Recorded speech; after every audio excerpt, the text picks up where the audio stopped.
The DOJ releasing new images of the man accused of trying to assassinate President Trump, armed inside a D.C. hotel minutes before this weekend's attack. As details emerge about Cole Allen's social media history, reportedly filled with anti-Trump posts and calls for others critical of his presidency to purchase guns. Let's bring in Dreeke now, retired FBI special agent and advisor to the National Violence Prevention Hotline. Robin, welcome to you. First up, what should we make of the new details that we're learning about the suspect that led up to Saturday night's attack? Yeah, the details are what we've seen in a lot of the other cases. There's always a lot of leakage in most of these cases, both from the perpetrator as well as their environment around them. And so anytime we have leakage, we have an opportunity for prevention, and that's where this new hotline really comes to bear, and hopefully will bear fruit for many more people in the future. Okay, so there's a lot of questions over what was already out there in the social atmosphere, and obviously bigger questions about the ability to secure the president with these existing threats out there. President Trump had more to say about Saturday's attack moments ago when he spoke from the Oval Office about the White House construction. Listen. I've been with contractors because we're trying to get the ballroom built ahead of schedule. It's right on schedule. It's ahead of schedule now. I want to keep it that way.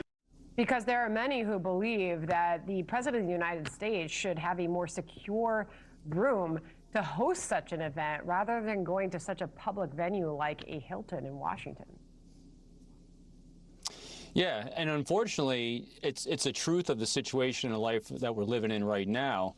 And there's always multiple vectors, but here's the bottom line of this. If someone is bent and determined to do violence on another human being, they're going to find a way to do it. And if they didn't take it out at the ballroom there, people like Cole, the suspected person, actually even self-admitted in his manifesto, are going to take it out on someone. And that's why we need to understand what this leakage beforehand looks like and have the resources in place for both the perpetrator. In a lot of these cases, they're feeling compelled and they want to reach out and vent on someone and something, and as well as the bystanders around them so they can actually mitigate it before it happens, because it's so important that we get out in front of these things instead of always reacting to them. Yeah, I want to talk more about those warning signs that could have been missed, or obviously were missed in some cases.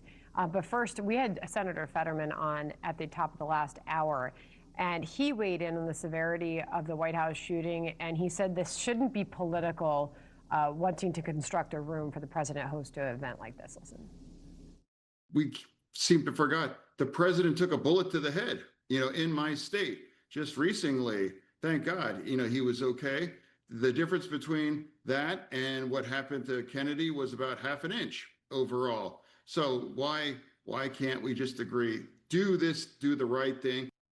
So he says, put the politics aside, do the right thing. Meanwhile, going back to your point about the warning signs, missed warning signs for a mass shooter, in many cases, they communicate intent. They show crisis behaviors, some of which show that they had prior mental health history. This is according to the National Violence Prevention Hotline. So many times we do learn, Robin, that there were red flags. Yeah, it's just another case of we see these red flags all the time, both in hindsight and also in real time.